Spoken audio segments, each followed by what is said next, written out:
কাঁচা লঙ্কার official YouTube চ্যানেলে সবাইকে জানাচ্ছি একটা ওয়ার্ম ওয়েলকাম। আশা করি আপনারা প্রত্যেকে খুব ভালো আছেন। আপনারা প্রত্যেকেই জানেন কাঁচা লঙ্কাতে চলছে নানা স্টেটে নানা রেসিপি। আজকে বানাবো মাটন, তবে কোন স্টেটের বলুন তো? এতক্ষণে তো বুঝেই গেছেন, আজকে বানাবো বিহারি স্টাইল মাটন কারি।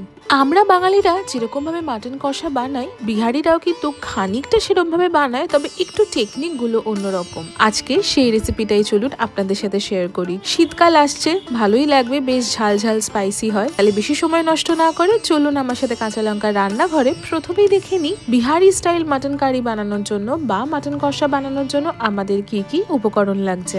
আমি প্রথমেই 1 কেজি মতো মাটন নিয়েছি, যেটাকে ভালো করে ধুয়ে কিন্তু পরিষ্কার করে নিয়েছি। আমি দুটো তেজপাতা নিয়েছি, 4টে শুকনো লঙ্কা নিয়েছি, লবঙ্গ নিয়েছি, ছোট এলাচ নিয়েছি, দারচিনি নিয়েছি আর দুটো বড় এলাচ নিয়েছি। এটা কিন্তু খুব ইম্পর্টেন্ট বিহারি স্টাইল মাটন কষা বা মাটন কারি বানানোর জন্য। আমি 4টে পেঁয়াজ লম্বা করে কেটে নিয়েছি। বিহারি স্টাইল মাটন কষা বা মাটন কারি বানানোর জন্য কিন্তু পেঁয়াজের পরিমাণটা একটু বেশি লাগে। দুটো গোটা রসুন নিয়েছি, গোটা রসুনটাও কিন্তু খুব ইম্পর্টেন্ট বিহারি স্টাইল মাটন কষা বা মাটন কারি বানানোর জন্য। 8 থেকে 10টা কাঁচা লঙ্কা নিয়েছি। দুটো টমেটো আমি কাটিনি, শুধু ওপর থেকে একটুখানি চিড়ে রেখেছি। 2 টিস্পুন আমি কাশ্মীর রেড চিলি পাউডার নিয়েছি। 2 টিস্পুন ধনে গুঁড়ো নিয়েছি। 2 টিস্পুন হলুদ গুঁড়ো নিয়েছি। 1 টেবিলস্পুন আমি জিরে গুঁড়ো নিয়েছি। 1 টিস্পুন রেড চিলি পাউডার নিয়েছি। 1 টেবিলস্পুন আমি কাঁচা লঙ্কা বাটা নিয়েছি। 2 টিস্পুন রসুন বাটা নিয়েছি। 2 টিস্পুন আদা বাটা নিয়েছি। 1/2 টিস্পুন আমি গোটা গোলমরিচ নিয়েছি। 1 টিস্পুন গরম মশলার গুঁড়ো নিয়েছি। স্বাদ মতন নুন নিয়েছি আর স্বাদ মতন চিনি নিয়েছি। ব্যাস, আমাদের কিন্তু একটাই উপকরণ লাগছে। তাহলে চলুন রান্নাটা শুরু করে ফেলি। তবে রান্না শুরু প্রথমে আমাদের মাটনটাকে কিন্তু একটু ম্যারিনেট করে নিতে হবে। চলুন দেখে নিয়ে মাটন ম্যারিনেট করতে আমাদের কি কি উপকরণ লাগছে। মাটনে আমি প্রথমে স্বাদ মতন একটু নুন দিয়ে দিলাম।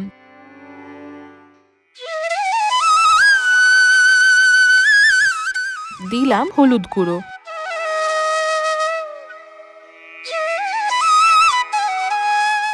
সাথে দিয়ে দিলাম কাশ্মীরি চিলি পাউডার। দিলাম লাল লঙ্কার গুঁড়ো। এই মাটনটা কিন্তু পার্টিকুলারলি একটু স্পাইসি হয় আর বেশ একটু অয়েলিও হয়, কারণ এখানে জলের পরিমাণটা কম হয়। তাই জন্য প্রথমেই বলে রাখছি, আপনারা যদি মনে করেন যে একটু কম স্পাইসি খাবেন, একটু কম তেল দিয়ে করবেন, সেটাও কিন্তু করতে পারেন, সেটা সম্পূর্ণ আপনাদের ব্যাপার। এবার আমি এতে ধনে গুঁড়ো দিয়ে দিলাম জিরে গুঁড়ো,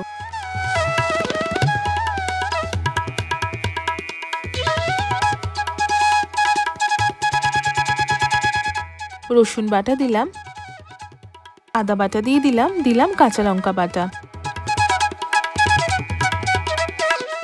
এইবার সবকিছু মাটনের সাথে ভালো করে একটুখানি মাখিয়ে নেব বা মিক্স করে নেব বা ম্যারিনেশনের প্রসেসটা শুরু করব। দেখবেন আমরা বাড়িতে যেভাবে মাটন বানাই, মানে আমরা বাঙালিরা যেরকম ভাবে মাটন বানাই, প্রসেসটা কিন্তু খানিকটা সেরকমই। ওই যে প্রথমেই বললাম, টেকনিক গুলো একটু আলাদা, তাতে স্বাদটা একটু অন্যরকম হয়। এবার আমি পেঁয়াজ কুচিটা দিয়ে দিলাম। বিহারি স্টাইল মাটন কষা বা মাটন কারি বানানোর সময় কিন্তু পেঁয়াজের ভূমিকাটা ভীষণ ইম্পর্টেন্ট, কারণ পেঁয়াজটা কিন্তু অনেকটা পরিমাণে লাগে আর মাটনটা কিন্তু পেঁয়াজের রসে অনেকটা রান্না হয়, তাতেই কিন্তু স্বাদটা একটু অন্যরকম লাগে। তাই জন্য আমরা বেশ অনেকটাই পেঁয়াজের এখানে ব্যবহার করছি। আর পেঁয়াজটা দেখুন হাতের সাহায্যে একটু ডলে ডলে দিচ্ছি, যাতে পেঁয়াজের ময়েশ্চারটা রিলিজ করতে শুরু করে মাটনের সাথে। পেঁয়াজটা দিয়ে মাটনের সাথে ভালো করে সবকিছু আবারও একটু মিক্স করে নিলাম।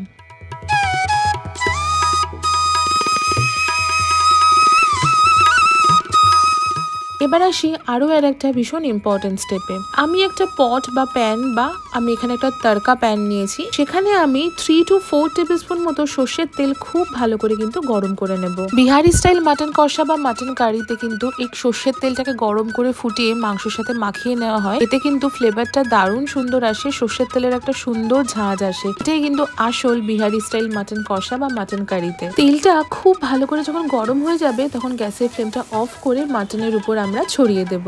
সর্ষের তেলটা দিয়ে একবার ভালো করে ফাইনালি একটু মিক্স করে নিচ্ছি। আমাদের ম্যারিনেশনটা কিন্তু 2 ঘন্টা রাখলেই হবে। এই ম্যারিনেশনটা ওভারনাইট রাখার প্রয়োজন হয় না, মিনিমাম 2 ঘন্টা রাখবেন তাহলেই কিন্তু হবে। মাটনটা যে আমরা ম্যারিনেট করে নিলাম না, তাতে কিন্তু আমাদের অনেকখানি কাজ এগিয়ে গেল। এবার শুধু মাটনটাকে ভালো করে কষিয়ে রান্না করতে হবে। চলুন তাহলে রান্নাটা শুরু করে ফেলি। আমি একটা প্রথমে প্রেসার কুকার নিয়ে নিয়েছি। আমি কিন্তু পুরো রান্নাটা প্রেসার কুকারেই করব। প্রেসার কুকারে আমি 2 টেবিলস্পুন মতো সর্ষের তেল দিয়ে তেলটা ভালো করে একটু গরম করে নেব। তেলটা গরম হলেই আমি গোটা গরম মশলা, তেজপাতা, শুকনো লঙ্কা, বড় এলাচ সবকিছু একসাথে দিয়ে দেব আর দিয়ে দেব গোটা গোলমরিচ। মিনিট খানেক কিন্তু ভালো করে একটু সতে করে নেব।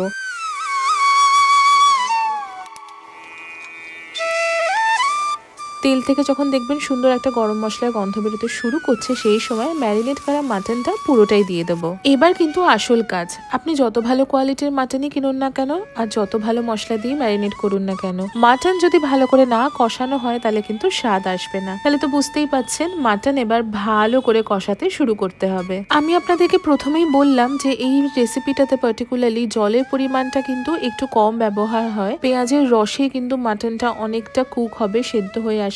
স্লো কুক করব আমরা। কিভাবে করছি চলুন সেটা দেখাই। মাটনটা কষাতে কষাতে আমি আরো খানিকটা স্বাদ মতো নুন দিয়ে দিলাম আর সামান্য একটুখানি চিনি দিলাম। দিয়ে দিলাম গোটা রসুন। গোটা রসুন ছাড়া কিন্তু বিহারি স্টাইল মাটন কষা বা মাটন কারি কোনোটাই হবে না। এই গোটা রসুনের ফ্লেভারটাও কিন্তু ভীষণ ভালো লাগে মাটন কষা বা মাটন কারিতে। আমি কিন্তু নিজেও যখন বাড়িতে মাটন রান্না করি, মানে আমরা আমাদের মতো বাঙালি স্টাইলে যখন মাটন রান্না করি, তখনও কিন্তু গোটা রসুনের ব্যবহার অবশ্যই করি। মোটামুটি মিনিট 10 কিন্তু ভালো করে কষিয়ে নিয়ে রান্না করে নিয়ে গ্যাসের ফ্লেমটা আমি লো করে দিলাম। এবার লো করে দিয়ে লো ফ্লেমে আরো 10 থেকে 15 মিনিট কিন্তু ভালো করে মাটনটা কষিয়ে রান্না করব। ওই যে প্রথমেই বললাম স্লো কুক করব, কিন্তু কষাতে থাকবো। কষাতে কষাতে দেখবেন দারুণ সুন্দর গন্ধ বেরোচ্ছে আর তেমন সুন্দর রংখানাও আসছে। দেখুন তেলটাও ছাড়তে শুরু করেছে। রান্না শুরুর প্রথমেই আপনাদেরকে বলেছি যে বিহারি স্টাইল মাটন কষা বা মাটন কারি কিন্তু খুব স্পাইসি হয় আর একটু অয়েলি হয়। সেই কারণে তেলের পরিমাণটাও একটু বেশি ব্যবহার করছি। আপনারা যদি বেশি অয়েলি খেতে পছন্দ না করেন, আপনাদের ইচ্ছে অনুযায়ী তেলের পরিমাণ দেবেন বা তেলটা সেরকম ভাবে ব্যবহার করবেন, তাতে কিন্তু কোনো অসুবিধা নেই। এবার আমি টমেটোটা দিয়ে দিলাম। অনেক ক্ষেত্রে টমেটো ব্যবহার করে বা অনেক ক্ষেত্রে করে না। আমি একটু টমেটোর ব্যবহার করছি, তবে টমেটোটা কিন্তু ছোট ছোট করে কেটে দিইনি, গোটাই টমেটো রেখেছি, উপর থেকে একটু চিড়ে নিয়েছি। রান্না হতে হতে কিন্তু টমেটোটা সুন্দর সেদ্ধ হয়ে যাবে। টমেটোটা দিয়ে কিন্তু লো টু মিডিয়াম ফ্লেমে খানিকক্ষণ একটু কষিয়ে নেবার পর গ্যাসের ফ্লেমটা আমি আবারও লো করে দিলাম।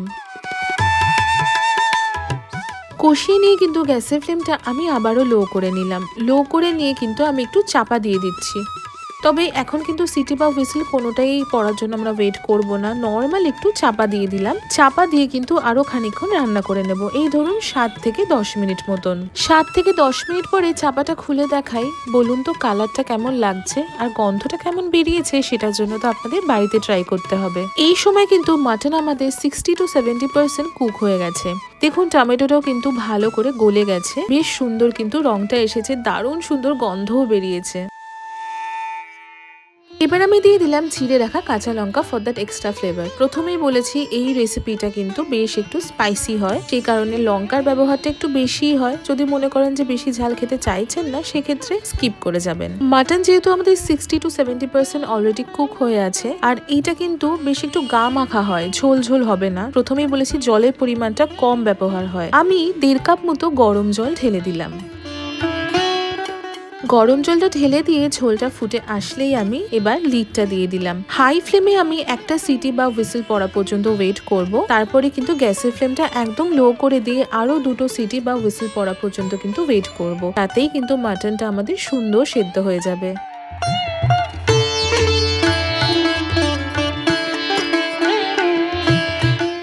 চলুন তাহলে চাপাটা খুলে দেখাই মাটনটা কেমন দেখতে লাগছে।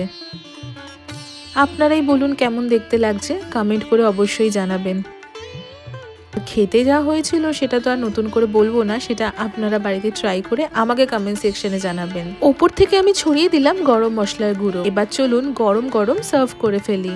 আমি সার্ভ করছি একদম গরম গরম বিহারি স্টাইল মাটন কষা বা মাটন কারি। আপনারা যারা যারা বিহার থেকে আমার রেসিপি দেখেন, আমার চ্যানেল দেখেন, তারা কিন্তু অবশ্যই জানাবেন যে আমি ঠিকঠাক মতো রেসিপিটা আপনাদের সাথে শেয়ার করতে পারলাম কিনা। যদি কোনো ভুল ত্রুটি হয়ে থাকে সেটাও কিন্তু কমেন্ট সেকশনে অবশ্যই জানাবেন। শুধু কি বলুন তো, একটাই দুঃখ, আলু নেই। যে আলু ছাড়া কি আমরা বাঙালিরা মাটন খেতে পারি বলুন তো? তবে কিছু কিছু রেসিপিতে আলুর ব্যবহার না হওয়াই ভালো মনে হয়। কেমন লাগলো আপনাদের আজকের এই রেসিপিটা কমেন্ট সেকশনে কিন্তু অবশ্যই জানাবেন। আশা করি আপনাদের আজকের এই রেসিপিটা খুব ভালো লেগেছে। দেখা হবে আরো একটা স্টেটের আরো একটা সুন্দর রেসিপির সাথে। ততক্ষণের জন্য প্রত্যেকে খুব ভালো থাকবেন, সুস্থ থাকবেন, কাঁচা লঙ্কাকে এভাবেই ভালোবাসা সাপোর্ট দিতে থাকবেন। See you soon and happy cooking.